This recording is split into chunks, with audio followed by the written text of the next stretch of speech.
দৈনিক প্রথম আলো পত্রিকার প্রধান কার্যালয়ের সামনে বাংলাদেশের রাজধানী ঢাকার কারওয়ান বাজারে সংঘর্ষ, পুলিশের হামলা, আহত, গ্রেপ্তার, কারওয়ান বাজারে উত্তাল, বিক্ষোভ পাল্টা বিক্ষোভ, ছত্রভঙ্গ করার চেষ্টা, সাউন্ড গ্রেনেড, টিয়ারশেল, লাঠিচার্জ, আবারও বিক্ষোভকারীদের সংঘর্ষ কিংবা সংগঠিত হওয়ার চেষ্টা। এই ডক্টর ইউনূস সরকারের সময় এই অনাকাঙ্ক্ষিত ঘটনা, আজকে দিনটা সারা বাংলাদেশের দৃষ্টি ছিল ঢাকার দিকে এবং উত্তাল ছিল। সরওয়ার্দী কলেজ, শহীদ মিনার, বিভিন্ন জায়গায় একটা উত্তাল পরিস্থিতি ছিল। এর মধ্যে বাংলাদেশের যখন রাত হয়েছে সন্ধ্যার পর থেকেই প্রথম আলো কার্যালয়ের সামনে অনাকাঙ্ক্ষিত ঘটনার খবর আমরা পাচ্ছি। সেখানে জিয়াফত অনুষ্ঠান, গরুর গোস্ত খাবে, এরকম নানান কিছু করতে যাচ্ছিল। এখন এগুলো কারা করছে, কেন করছে, এটা উচিত কিনা, নেপথ্যে কারা, এই বিষয়টা আমাদের স্পষ্ট করা দরকার। আমাদের সচেতন নাগরিকদের দৃষ্টিভঙ্গি ক্লারিফাই করা দরকার। প্রথম আলো ডেইলি স্টারের বিরুদ্ধে এই আন্দোলন চেষ্টা, এই জিয়াফত খাওয়ার চেষ্টা, এটাকে আমরা সমর্থন করব কিনা। আপনি যদি বিক্ষোভকারীদের ছবি দেখেন, ভিডিও দেখেন, স্পষ্ট যেখানে ইসলামপন্থী হুজুর, দাড়িওয়ালা, টুপিওয়ালা লোকজন।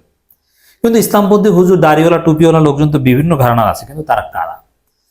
আমি প্রথমে বলতে চাই, প্রথম আলোকে আমি ভারতের দালাল মনে করি এবং বাংলাদেশের শত্রু মনে করি।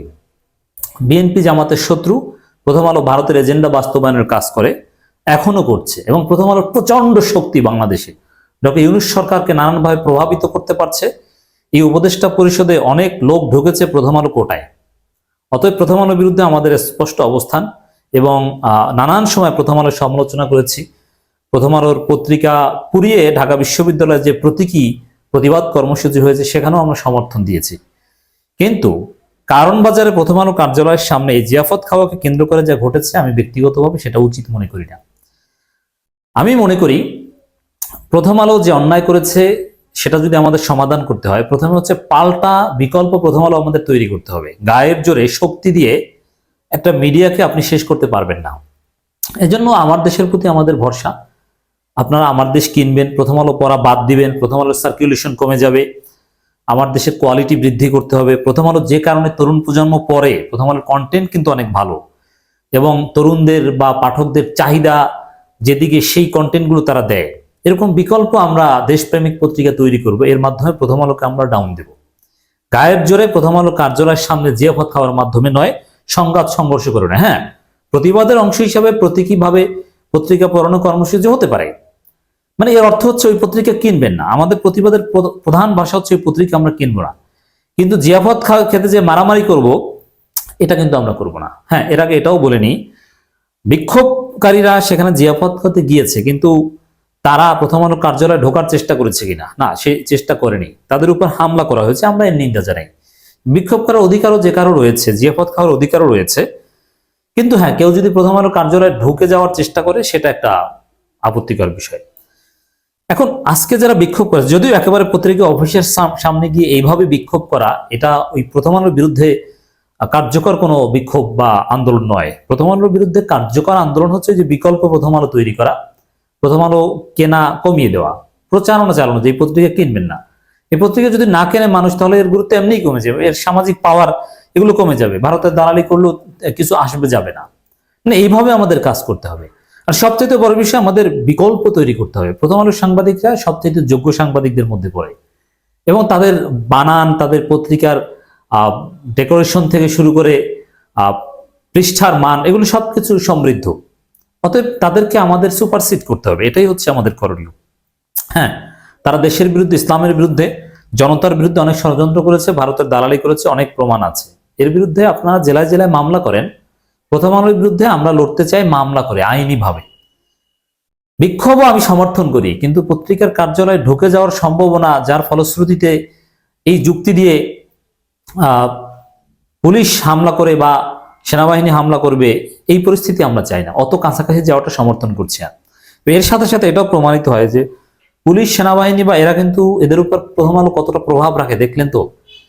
যে স্বাধীন বাংলাদেশে যারা আন্দোলন করছে, হুজুররা, আলেম ওলামারা, এরা হাসিনা বিরোধী আন্দোলনে, অগাস্ট জুলাই বিপ্লবের অন্যতম স্টেক হোল্ডার যারা ছিল, তাদেরকে পিটিয়েছে, তাদেরকে গ্রেপ্তার করেছে। প্রথম আলো পাওয়ারটা কি এবার আপনি বুঝুন, তাদের বিরুদ্ধে আপনি কিভাবে লড়বেন। জাস্ট ঠুনকো বিক্ষোভের মাধ্যমে, জিয়াফত খাওয়ার মাধ্যমে? না। এখন এই জিয়াফত খেতে যাওয়া, এই সংঘাত সংঘর্ষ, সাউন্ড গ্রেনেড, এটা নেপথ্যে কারা? মূলত এর মাস্টারমাইন্ড হচ্ছে পিনাকি ভট্টাচার্য। পিনাকি ভট্টাচার্যের ভিডিও দেখে অনুপ্রাণিত হয়ে জিয়াফত খেতে গিয়েছে।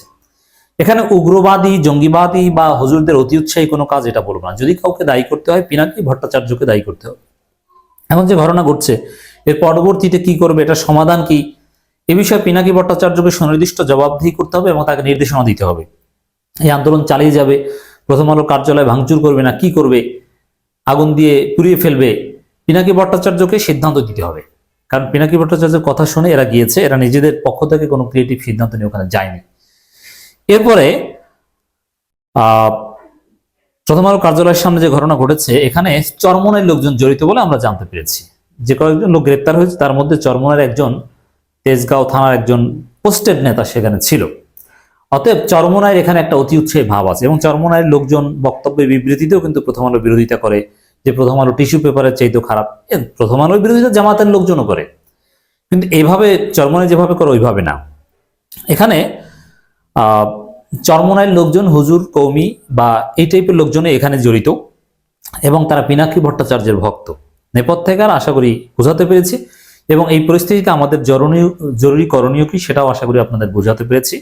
আমি বলবো যে বিক্ষোভ থেকে সরে আসুন, মামলা করুন, পত্রিকার বিরুদ্ধে প্রচারণা চালান যে কেউ কিনবেন না এবং বিকল্প প্রথম আলো তৈরি করি আসুন আমরা।